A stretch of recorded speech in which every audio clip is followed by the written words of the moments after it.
Anda katakan yang takut itu sisi kemanusiaannya, dalam arti kata jasadnya.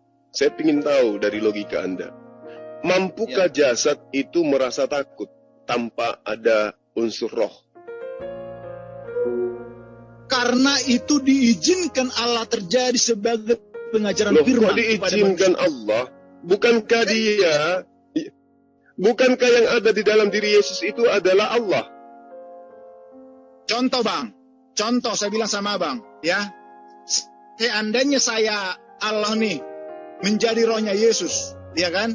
Saya berdoa, tiba-tiba ada tujuan saya itu apa? Memberikan contoh loh kepada manusia lainnya. Jikalau kamu mengalami hal seperti ini, seperti inilah yang kamu lakukan supaya kamu jangan tersesat. Artinya apa? Serahkan dirimu, percayakan kepada Tuhan dan berdoalah biarlah kehendakmu yang jadi, bukan kehendakku. Artinya apa? Jikalaupun kamu harus dihukum pancung karena tidak ada perbuatan salah yang kamu lakukan, tetapi karena kamu difitnah, percayalah, maka hidup kekal ada dalam dirimu. Artinya apa? Itu pengajaran firman kepada manusia loh.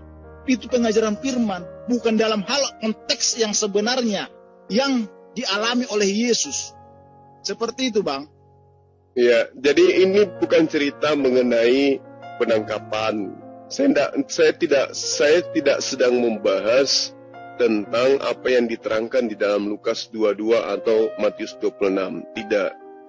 Yang saya ceritakan ini, ketika Yesus didatangi seorang malaikat, Yesus ketakutan. Bukan mengenai dia mau ditangkap. Itu kenapa dia takut? Itu kan? Kenapa dia takut kepada malaikat? Itu waktu berdoa kan di Getsemani itu kan? Ya coba Anda. Itu bentuk pengajaran firman. Karena apa? Setiap manusia yang akan mengalami hal seperti itu, di saat dia kedatangan Roh Kudus dan menampakkan dirinya di hadapan kita. Contoh saya manusia nih, saya difitnah, mau dihukum mati, dipancung apa dan sebagainya, padahal saya tidak melakukan kesalahan.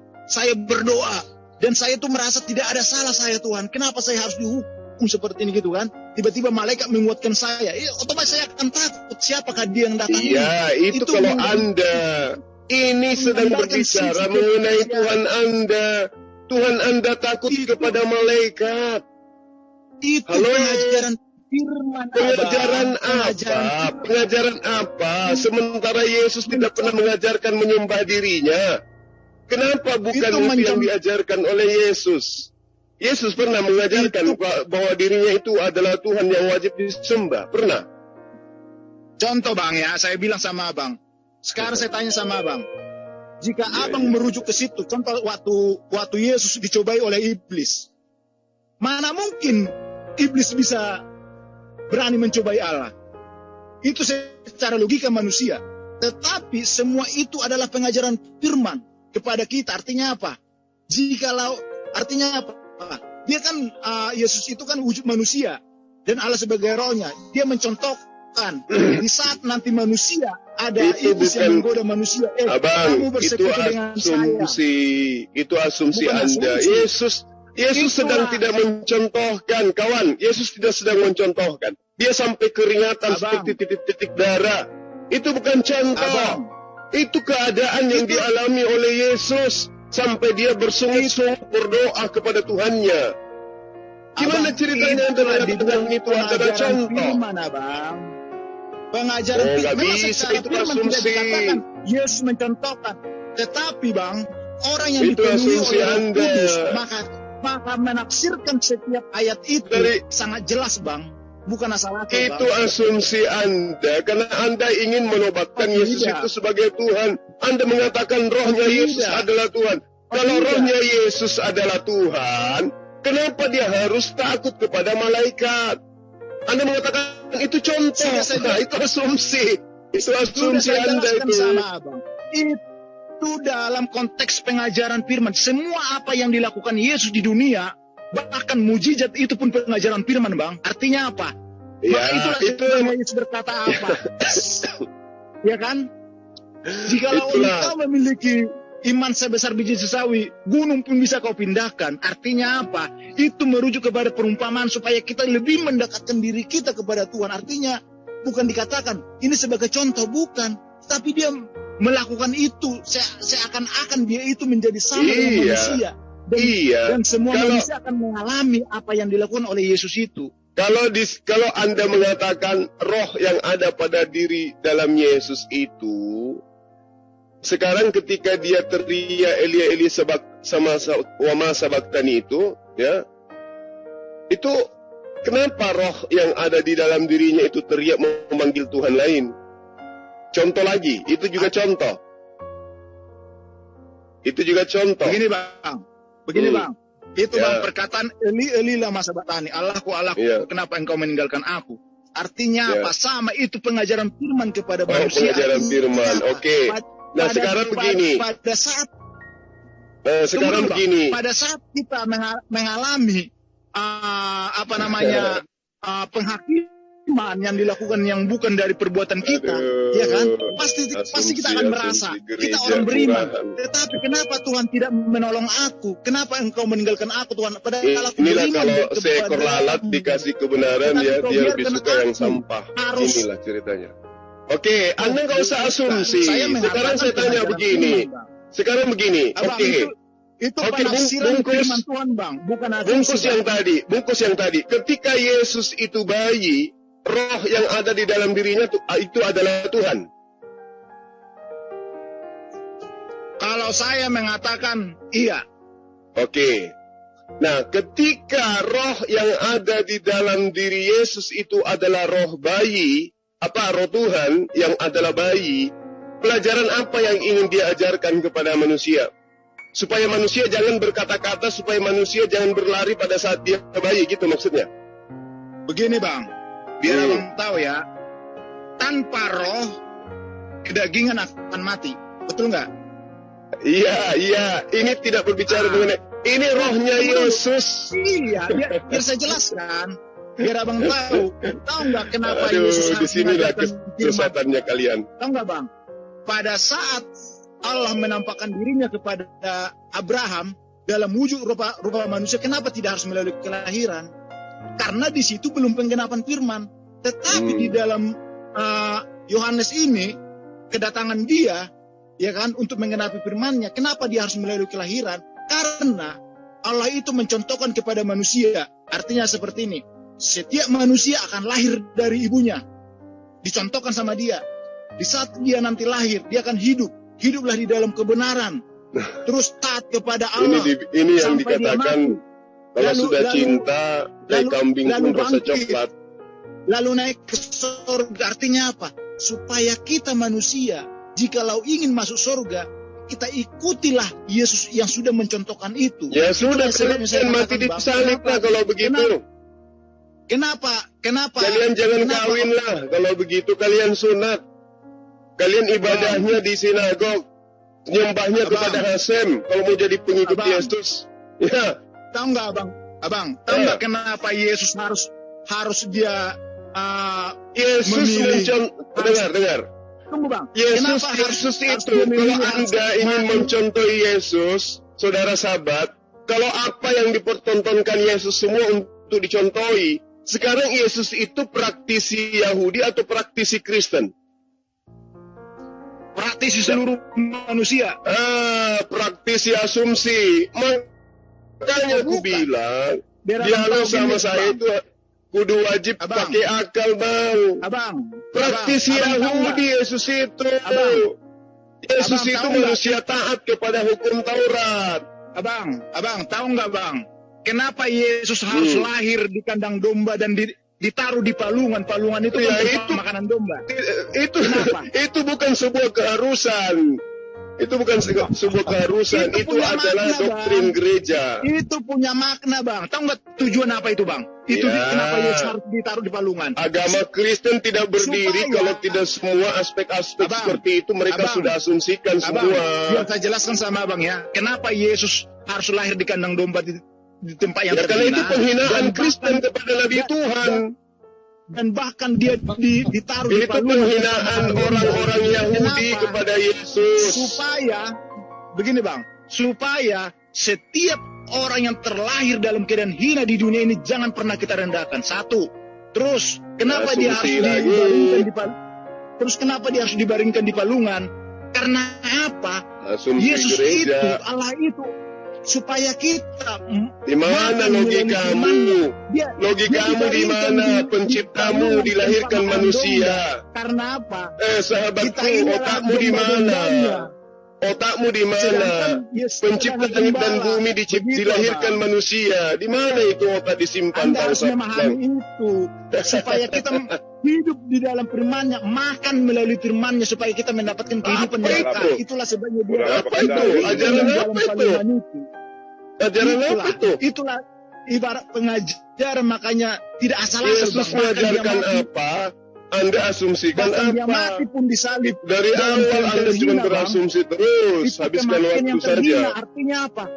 Orang yang mati terhina pun bisa masuk surga, Bang. Jika imannya benar-benar kepada Iman apa? Iman apa yang Anda punya menyembah kepada makhluk? Dari semua apa yang dicontohkan oleh Yesus itu. Begitu, Bang. Kalau Anda mengikuti contoh Yesus, Anda sudah menjadi praktisi Yahudi. Karena Yesus mempraktekkan apa yang ada di dalam kitab Taurat. Nah sekarang Anda menjadi Kristen itu contoh dari mana? Ya saya menjalankan Taurat, apa yang saya langgar? Menyembah Yesus. Hah? Oh saya tidak menyembah tubuhnya Yesus, saya menyembah Allah yang diam di dalam dirinya, itu roh. Gimana ceritanya? Bagaimana ceritanya? Yang Anda katakan dulu, yang Anda katakan Allah masuk ke dalam tubuh Yesus itu dari mana konsepnya Tuhan masuk ke dalam tubuh manusia? Siapa yang ngajarin Anda itu? Jelas. Di mana? Karena sangat jelas ayatnya. Di mana yang disampaikan oleh Yesus? Apa di dalam Bapa. Ya kan? Paulus juga mengatakan itu. Paulus juga mengatakan dia di dalam Yesus. Ayo, berarti Paulus juga Tuhan. Jadi begini, Bang. Tunggu dulu, jangan selalu begini-begini. Anda tidak sedang mengajari anak TK. Ketika Anda mengatakan Yesus Bapa ada di dalam diri Yesus, Paulus juga mengaku ada di dalam diri Yesus. Berarti Yesus juga ada dalam Bapa.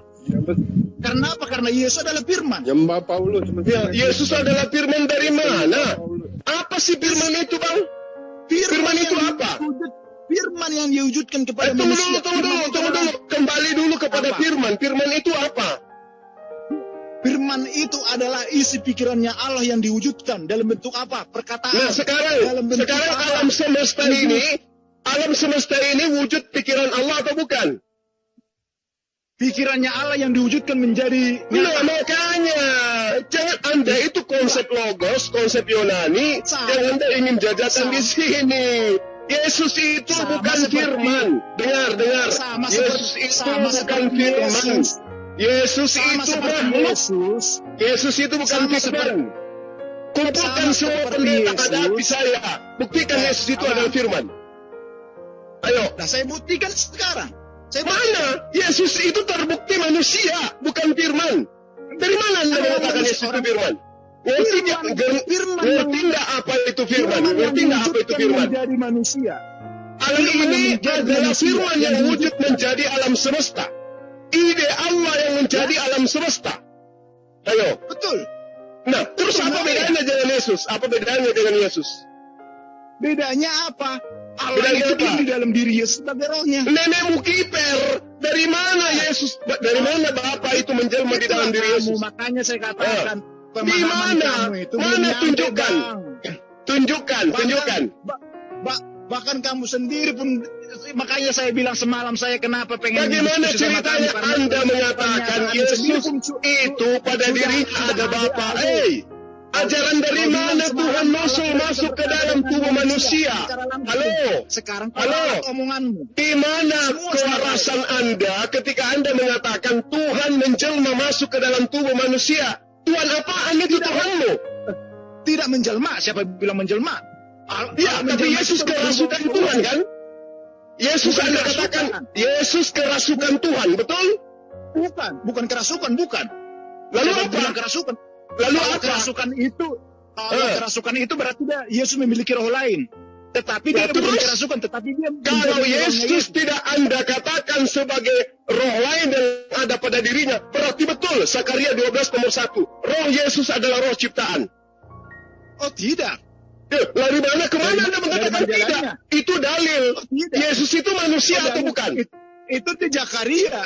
Yesus itu manusia atau bukan? Saya sama Anda. Yesus itu manusia atau bukan? Betul, tetapi dia diciptakan langsung dari firman. Betul, berarti rohnya itu adalah roh ciptaan. Makanya dia tidak bisa melakukan apa-apa dari dirinya sendiri. Betul? Abang, saya tanya sama abang. Dia takut kepada malaikat. Dia takut kepada tentara Romawi. Dia takut kepada setan. Apakah itu yang Anda katakan roh? Roh Tuhan? Abang, saya tanya sama abang ya. Saya tanya sama abang. Tadi abang bilang Anda cuma bisa bertanya. Tunggu dulu. Kalau kamu menjelaskan, Anda hanya berasumsi. Yesus rohnya adalah roh Tuhan, nenekmu kiper. Yesus itu tidak bisa berbuat apa-apa dari dirinya sendiri. Terus mana roh Tuhannya? Mana roh Tuhannya? Mana roh Tuhannya? Mana? Tanpa roh dia tidak bisa berbuat apa-apa. Nah sekarang dia ada roh. Kenapa dia tidak bisa berbuat apa-apa? Apa? Yang mana tidak bisa berbuat apa-apa? Yang mana? Itu pernyataannya. Aku tidak dapat berbuat apa-apa dari diriku sendiri. Ya betul. Terus mana rohnya? Mana rohnya? Tidak bisa. Mana rohnya? Ketika Yesus mengatakan itu, dengar. Ketika Yesus mengatakan aku tidak dapat berbuat apa-apa dari diriku sendiri, apakah rohnya yang ada dalam dirinya tidak ada? Itu merujuk kepada kedagingan perkataan itu merujuk kepada kedagingan dia. Disitulah kesesatanmu. Ketika Yesus terbukti bukan Tuhan, kau larikan kepada sisi kemanusiaannya. Giliran Yesus tidak bisa berbuat apa-apa, kau katakan itu dia adalah sisi manusia. Terus ketika dia berkata begitu, rohnya kemana? Saya berkata perkataan dasar nih sama abangnya, dasar-dasar ya. Dasar penyesat. Kamu itu penyesat. Diam, kau itu penyesat. Kamu jangan mengajarkan konsep ini kepada orang. Sekarang kau katakan kesalahanmu, saudaraku. Di situ kau kesesatanmu. Kau katakan rohnya Yesus itu adalah roh Tuhan. Sekarang saya tanya, ketika Yesus berkata, aku tidak dapat berkata-kata dari diriku sendiri, kemana rohnya? Itu pertanyaannya. Sekarang saya tanya samamu, ketika Yesus tidak dapat berbuat apa-apa dari dirinya sendiri, kemana rohnya? Kemana rohnya? Itu rohnya, itu perkataan Yesus itu merujuk kepada kedagingan. Lagi tidur. Nenekmu kiper. Yesus itu berkata bersamaan dengan Yesus punya roh. Sekarang Yesus bisa tidak berkata, jasadnya Yesus bisa tidak berkata tanpa roh? Oh tidak bisa. Nah, berarti yang berkata juga rohnya, tuyul. Berarti yang tidak berbuat apa-apa itu adalah roh. Yang kau imani Tuhan. Itulah perkataan rohnya itu Allah itu merujuk kepada dagingnya. Artinya apa? Tanpa dia. Sudah. Saya belum pernah menemukan Kristen yang berakal sehat ketika berbicara mengenai Tuhanan Yesus. Selesai. Sudah saya katakan. Level Gurunda. Anda bukan lawan saya, Anda hanya berasumsi. Mohon maaf, saudara Jabat. Saya mengatakan saya telah menguraikan kepada Anda mulai dari pertanyaan. Ya, saya sudah menjabarkan Anda. Disitulah keterbatasan otak Anda. Saya katakan hidup dan maha hidup itu beda. Ayo. Ya maha itu, tahu nggak itu apa itu maha itu? Maha itu apa? Apa? Saya tanya dulu abang. Maha itu yang tidak dimiliki oleh makhluk. Apa? Apa itu yang maha itu? Maha itu yang tidak dimiliki oleh makhluk. Hanya dimiliki oleh esensi pencipta langit dan bumi. Apa itu maha itu? Ya itu sesuatu yang tidak dimiliki oleh makhluk. Abang tahu ya, maha itu kata kebesaran yang disematkan kepada Allah pencipta. Memang betul. Tetapi Allah itu hidup. Memang betul. Allah itu maha hidup. Allah itu maha hidup, tidak seperti Yesus maha mati. Semua yang hidup adalah makhluk. Bahkan saya bertanya sama Anda, bagaimana Anda bisa mengatakan semua yang hidup adalah makhluk? Apakah Allah yang kamu sembah itu tidak hidup? Allah itu maha hidup, tuyul. Anda itu ingin memelintir perkataan saya. Tuyul itu, mohon maaf saya katakan Anda, tuyul itu apa? Tuyul itu apa? Betul tahayul. Anda itu bertahayul. tahayul. Sama Ada seperti manusia kita hidup di sini. dilahirkan manusia, rohnya adalah roh Tuhan. Tahayul. Ajaran Sama pagan. seperti kita, Bang. Jadi itulah Apanya yang sama? Sekarang begini, jabat. Sekarang begini. Allah tidak pernah berkata langsung kepada manusia. Sekarang dengar. Saya salah, kau bilang sekarang. Jabat. Semua sama kau. Kalau orang Indonesia itu, kalau seorang Indonesia itu otaknya seperti otak kau error, kau pun bisa dia Tuhankan. Kau pun bisa dituhankan. Pernyataan kau, Bang Juma. Kau pun bisa dituhankan. Kalau orang semua error otaknya kayak kau pun bisa dituhankan. Kenapa si jabat tidak bisa berbuat sesuatu? Karena itu adalah sisi kemanusiaannya. Semua kalau Yesus tidak berbuat apa-apa, selalu ada kemanusiaannya. Kenapa Yesus tidak bisa berbuat apa-apa? Karena itu adalah sisi kemanusiaannya. Kenapa Yesus tidak bisa berbuat mujizat? Karena itu adalah sisi kemanusiaannya. Ayam pun bisa kau sembah kalau begitu dasarmu. Sudah selesai. Barang siapa kamu otaknya nggak ada. Mohon maaf, jabat, otakmu nggak ada. Kamu hanya punya muka orang tapi otakmu nggak ada. Bukan lawan Gurunda ini. Saya cuma nanya ini, jabat. Boleh tanya ya jabat ya? Boleh Bang. Di mana Yesus mengaku dalam dirinya ada roh Allah? Ya? Di mana Yesus mengaku dalam dirinya ada roh Allah? Mengaku dirinya bahwa di dalam dirinya adalah Allah. Ya. Saya sudah jelaskan tadi kata-kata dalam Bible Yesus mengaku dalam dirinya ada roh Allah. Nih ya. Yohanes 8 ayat 24 Yesus berkata apa? Bahwa akulah dia. Dia itu merujuk siapa? Yaitu Allah sendiri. Di mana dalam Bible Yesus mengaku dalam dirinya ada roh Allah? Sudah saya katakan sama abang, banyak perkataan istilah yang merujuk ke sana. Bukan roh Allah. Coba kau baca 1 Korintus. Bahkan sebelum Yesus turun ke dunia, nubuatannya dia pun sudah sangat jelas bahwa dia akan disebut sebagai Allah yang perkasa, Bapa yang kekal. Anda paham nggak? Coba kau baca 1 Korintus 7:40. Kenapa? Coba kau baca 1 Korintus 7:40, kau baca. Kalau Yesus punya roh Allah, berarti Paulus juga punya roh Allah. Yesus dan Paulus sama-sama Tuhan. Ya memang ada Roh Kudus sama dia. Roh Allah bukan Roh Kudus. Betul.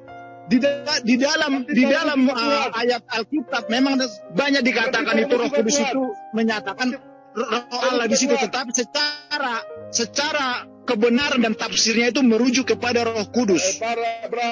Yesus tidak pernah. Anda harus memahami. Ada Roh Allah, tapi Paulus begitu ada Roh Allah. Baca, itulah. jangan asumsi dalam diri dia Paulus. Saya nggak asumsi. Sudah saya katakan sama abang. Sudah saya katakan sama abang.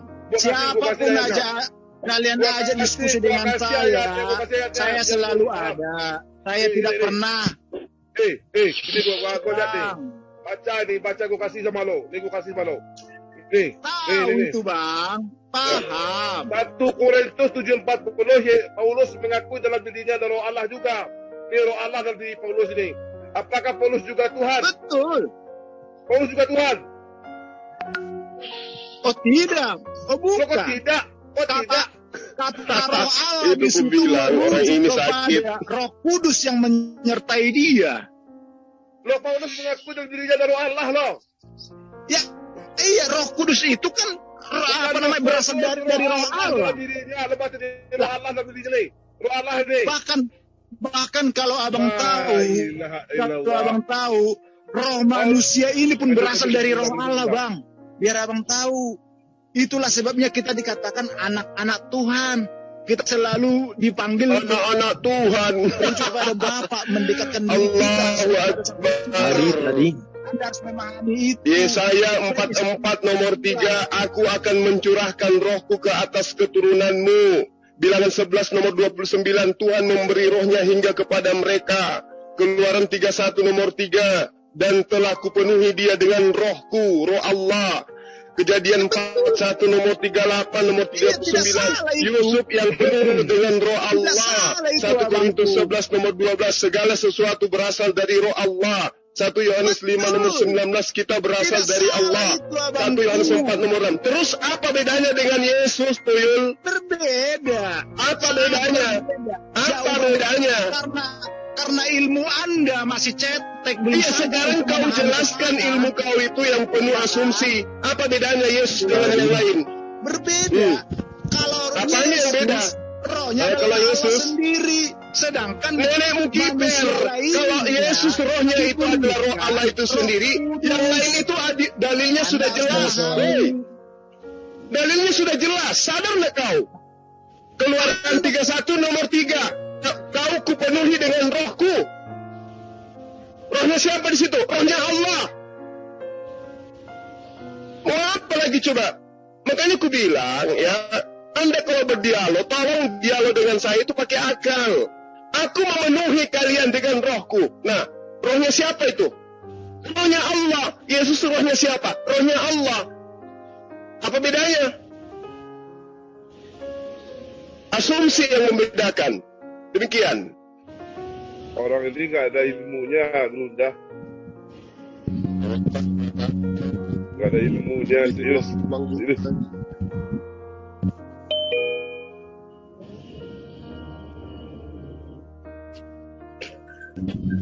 Kita dibilang Allah, pengajar bener nih. Udah dibilang Musa, karena Tuhannya beranak dan tidak diperanakan, tidak masih paksakan. Dikasih tahu kalau Paulus juga punya roh Allah, berarti Paulus dan Yesus juga sama-sama punya roh Allah dong. Coba dulu Anda jelaskan. Ya kan? Apakah Allah Subhanahu wa Ta'ala memiliki ruh sehingga dia bisa hidup kekal? Karena yang kekal itu hanyalah ruh di dunia ini. Ngomong apa kau ini? Oh, berarti setan yang adalah ruh juga itu adalah Allah gitu, karena dia juga kekal, karena dia juga adalah roh. Gitu. Maksudnya? Ya kan kau katakan bahwa roh itu kekal. Nah, iblis itu roh, berarti Tuhanmu juga roh, karena dia kekal juga, iblis itu. Jadi begini, Bang. Ruh yang diberikan kepada iblis itu hanyalah ruh sebagian kecil yang diberikan Allah. Yesus diberi roh tidak? Oh tidak, karena Allah sendiri menjadi ruhnya. Di mana itu? Diterangkan. Di mana? Ini kembali lagi ke tadi. Anda terlalu banyak makan ban dalam mobil kayaknya. Otak Anda nggak berfungsi. Di mana Yesus mengatakan rohnya adalah roh Allah, sementara data yang saya sajikan kepada Anda, rohku itu berada di dalam diri mereka. Zakaria 12 nomor 1, aku menciptakan roh pada diri manusia. Banyak saya berikan kepada abang yang merujuk bahwa Allah itu adalah ruhnya dia. Bahkan sebelum dia turun pembuatannya sudah sangat jelas. Kalau rohnya Yesus itu adalah Allah itu sendiri, maka Yesus itu tidak akan mengatakan aku tidak dapat berbuat apa-apa dari diriku. Nah, ku di situ siapa? Ku di situ siapa? Ku di situ siapa? Menyatakan tubuhnya. Rohnya tidak. Ku itu menyatakan tubuhnya, Bos. Dengar, otak, di mana otakmu? Sekarang begini, apakah Yesus bisa berkata tanpa roh? Ya? Apakah Yesus bisa berkata? Tidak bisa. Berarti yang berkataku di situ siapa? Merujuk kepada siapa? Yang berkata itu adalah Allah sendiri. Tetapi yang berkata Allah sendiri. Berarti Allah mengatakan dirinya. Dengar. Berarti Berarti yang berkata Tuhan Yesus adalah Allah dan Firman. Iya. Dan Tuhan Yesus adalah Theos dan Firman. Jangan katakan Allah. Tuhan Yesus adalah Theos dan Firman. Nah, sekarang ketika Theosmu berkata, aku tidak dapat berbuat apa-apa dari diriku sendiri, ku di situ adalah si Theos. Yesus tidak akan berkata, jasadnya Yesus tidak berkata, nggak bisa. Jasad tidak bisa berkata, harus ada roh. Nah, yang berkata di situ Theos. Tapi yang tidak bisa berbuat apa-apa adalah si Theos. Makanya dikatakan ku. Ku di situ adalah perpaduan antara Theos dan Yesus.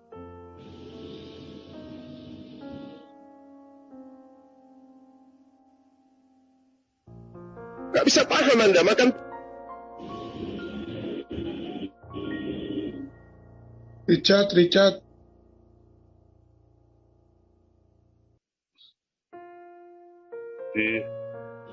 Mute, mau udah.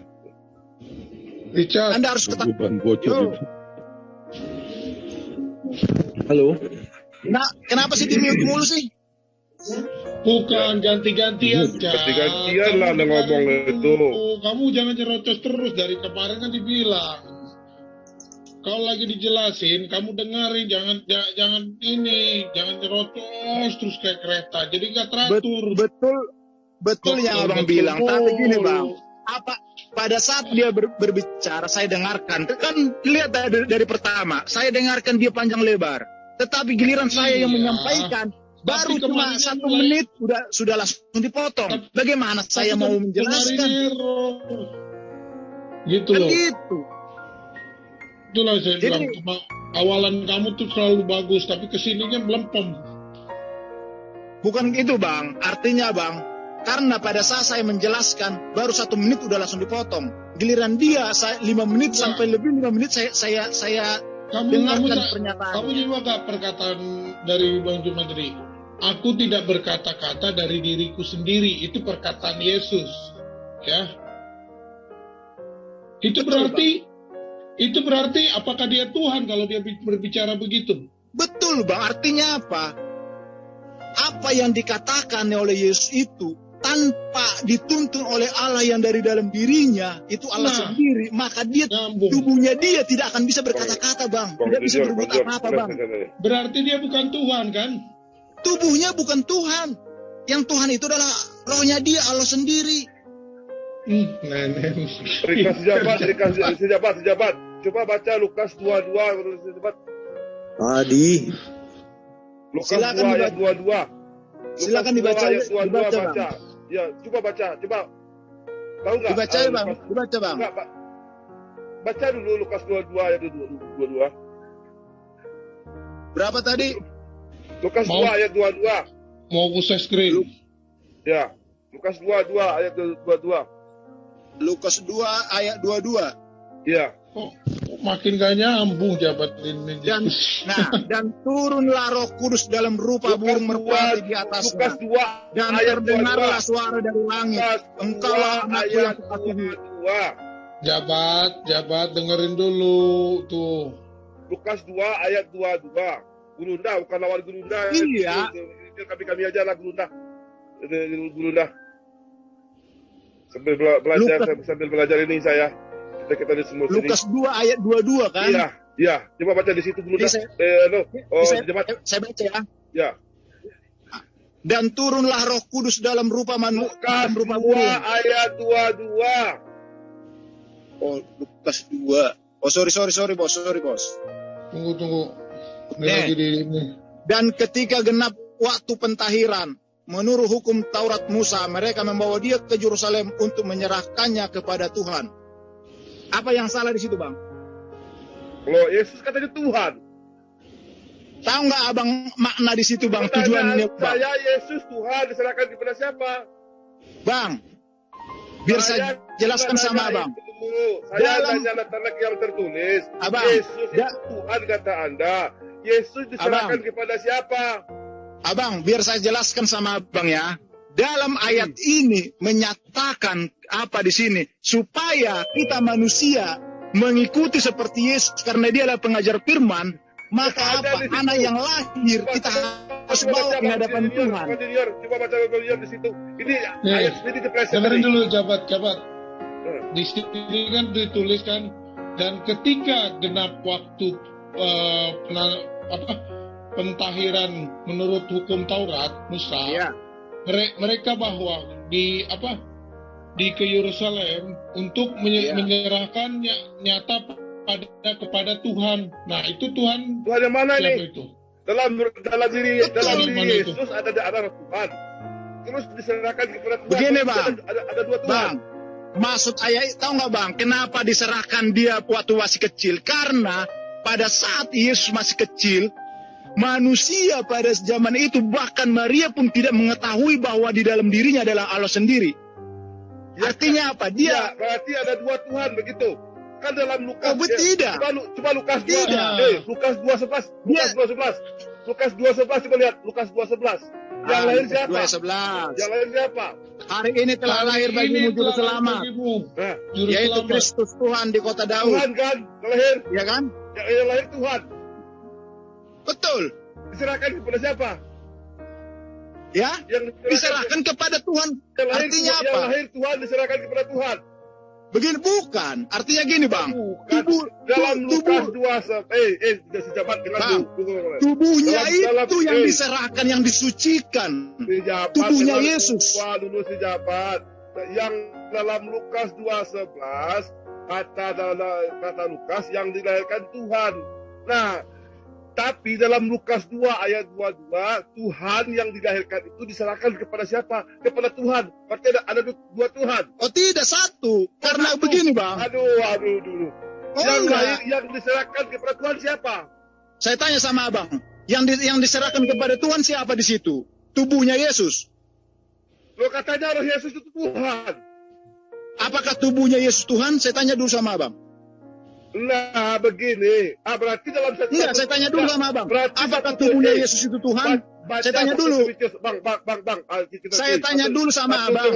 Apakah tubuhnya Yesus itu Tuhan? Bang Dinior, Enggak. Bang Dinior. Coba 1 Timotius 6:16.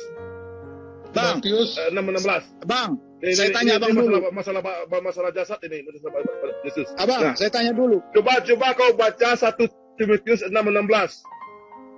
Timotius Ya, Timotius, Matius. 1 Timotius 6:16. Maksa kali anak orang jadi Tuhan orang ini. Timotius berapa? Da- Timotius berapa? Daripada menyembah Tuhan, Nah, tetapi kita nggak mengenal siapa Tuhan itu, hanya nama yang kita ketahui. Oh jadi maunya Tuhan itu dilahirkan gitu supaya dikenal. Kamu kenal Yesus nggak? Oh tidak, Pirang? tidak. Tetapi Sekarang dia kamu sering- kenal. Sekarang saya tanya Tetapi sama Tuhan kamu. itu, tetapi dengar, Tuhan itu dengar. harus membuktikan Kau katakan, keberadaannya. Sekarang saya Tuhan tanya itu sama harus kamu. membuktikan kepada manusia keberadaannya, kepada Nah, makhluknya. alam bahwa dia semesta ini benar-benar ada. bukti adanya Tuhan. Bukti Ayo. apa? Bukti apa? Bukti adanya Tuhan, alam semesta ini bukti adanya Tuhan. Apa yang dibuktikan alam semesta ini? Tidak ada yang dibuktikan. Nenekmu kiper, bukti adanya Tuhan itu adanya alam semesta. Sekarang saya tanya sama kamu, siapa yang menciptakan alam semesta ini? Dia harus datang membuktikan bahwa itu Siapa ada. yang bilang dia harus datang? Siapa yang bilang? Siapa yang Itulah bilang? bukti. Seperti iblis. Itu ajaran saja, Bang. pagan. Bang, Ajaran seperti- pagan itu Bang, Tuhannya harus seperti datang ke iblis, bumi. Bang. Itulah Iblis yang itu kau imani. Dia mengambil wujud lain untuk membuktikan keberadaannya. Makanya manusia percaya adanya manusia itu juga. Tuhan itu, Tuhan Anda harus untuk tahu. membuktikan dirinya ada, cukup menciptakan makhluk. Untuk membuktikan masa kau dirinya bilang- ada. Masa kau bilang dunia ini bukti Allah itu ada? Ini bukan bukti. Nah iyalah. Memang. Sekarang begini, bagaimana Bukan. Anda bisa membuktikan bahwa seekor sapi itu ada? Enak aja. Aduh, kamu itu bang, kamu itu kasihan sekali. Kau ambil anaknya orang menjadi Tuhan. Ibu Maria pernah izinkan kau menuhankan anaknya enggak? Yang aku kasihan sama kamu, Bos.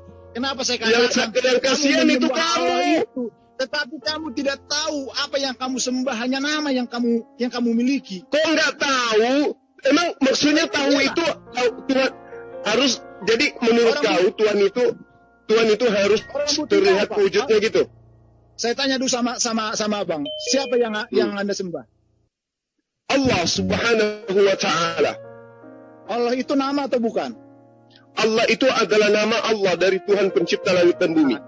Nama kan? Iya, betul. Wujudnya ada enggak? Wujudnya ada.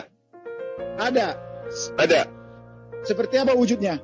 Wujudnya tidak bisa digambarkan karena tidak pernah dilihat oleh manusia. Berarti tidak ada. Ada dong. Akalmu wujudnya kayak mana akalmu? Mana wujudnya? Akalmu dulu. Saya tanya, akalmu wujudnya kayak mana? Wujud saya ada. Saya buktikan Akalmu apa? yang saya tanya. Akalmu wujudnya kayak apa akalmu? Bisa saya mewujudkan dalam bentuk sesuatu. Akalmu wujudnya kayak mana Tuyul? Penyesat. Penyesat. Akalmu wujudnya kayak mana? Akal saya bisa menciptakan mobil. Ada. Wujudnya akalmu. Yang saya tanya wujud. Yang saya tanya wujudnya akalmu seperti apa? Wujud itu tidak Wujudnya terlihat. akalmu. Wujud akalmu kayak mana? Bang, Nah, wujud Tuhan itu bisa dibuktikan ada dengan adanya ciptaannya. tetapi bisa dibuktikan dengan saya bisa diam di dalam ciptaan saya. Itulah bukti akal saya. Nah sekarang saya tanya akalmu, tunjukkan pada saya akalmu. Akal saya kan tidak terlihat. Nah, Wujud akalmu mana? Tidak terlihat. Wujud akalmu mana? Tidak terlihat. Nah, ada nggak akalmu? Ada Tetapi nggak bisa saya akalmu? wujudkan. Bisa saya wujudkan dalam Ada bentuk nggak saya. akalmu? Ada banyak. Ada nggak akalmu? Berbentuk bola lampu. Akalmu ada nggak? Akalmu ada nggak? Ada. Berbentuk bola lampu. Ada. Nah, coba tunjukkan kepada saya, tunjukkan akalmu kepada saya. Coba buka kamera, lihat, saya mau lihat akalmu yang mana? Saya tunjukkan. Ya kan? Ya. Nanti pada Ya. saat saya menciptakan sesuatu. Yang ditanya apa? Makanya diterangkan untuk membuktikan bahwa Allah itu ada, lihat ciptaannya. Tetapi Untuk membuktikan akalmu ada, lihat ciptaanmu. tahu Lihat asumsimu, itu buktinya akalmu ada tapi sakit. Lihat asumsimu bilang itu. sama abang. Tuhan yang kasihan Anda sembah itu tidak bisa membuktikan keberadaan dirinya. Akal yang kau imani ada di kepalamu itu tidak bisa membuktikan keberadaannya. Akalmu itu nggak bisa dibuktikan. Akalmu saya tidak bisa buktikan bahwa kau punya akal. Dunia ini adalah Akalmu, ciptaanku. kamu hanya berkata-kata, kau punya akal, tapi tidak ada bukti. Mana akalmu? Coba Tidak tunjukkan. bisa membuktikan keberadaannya. Mana keberadaan akalmu? Mana? Akalmu dulu. Buktikan mana Tuhan keberadaan saya bisa akalmu. membuktikan keberadaannya. Saya tanya akalmu. Sama orang banyak. Akalmu mana? Akalmu mana? Akalmu. Tunjukkan. Akalmu mana? Mana akalmu? Tunjukkan. Makanya saya tanya sama abang. Abang itu Saya menyembah tanya kepada akalmu dulu. Akalmu dulu, nggak usah kau asumsi. Nggak usah kau asumsi. Saya ini pengikut Yesus setia. Nggak usah. Saya ini pengikut Yesus. Kamu nggak bisa nipu saya dengan teknik-teknik asumsi gereja seperti itu. Sekarang saya tanya samamu. Anda Mana itu akalmu? mengenal Mana Allah akalmu? hanya melalui namanya. Akalmu mana?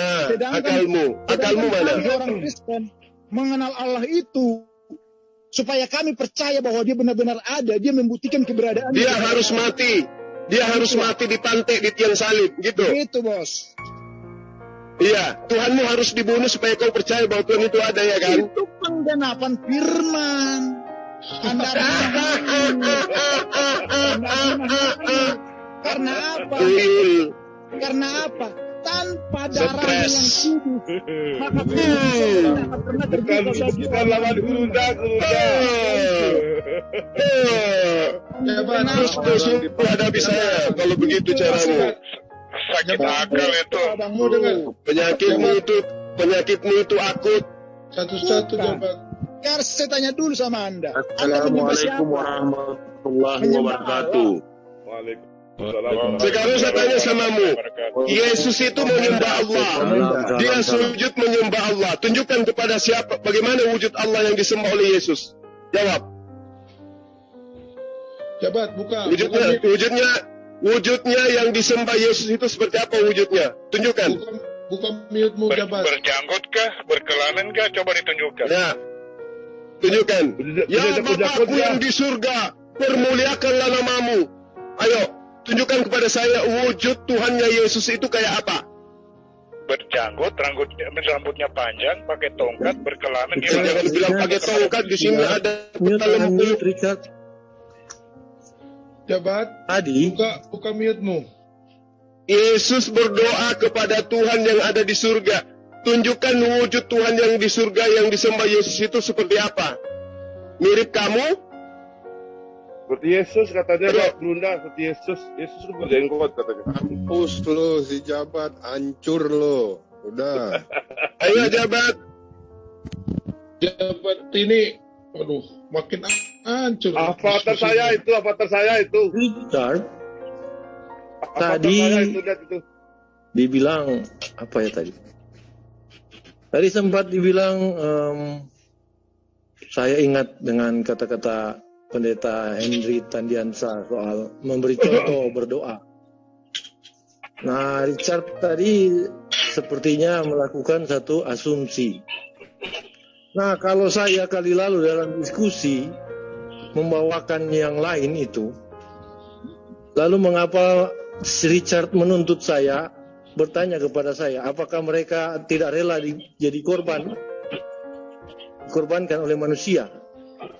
Sudah jelas-jelas mereka lari sebelum dikorbankan. Mereka tidak perlu bersuara.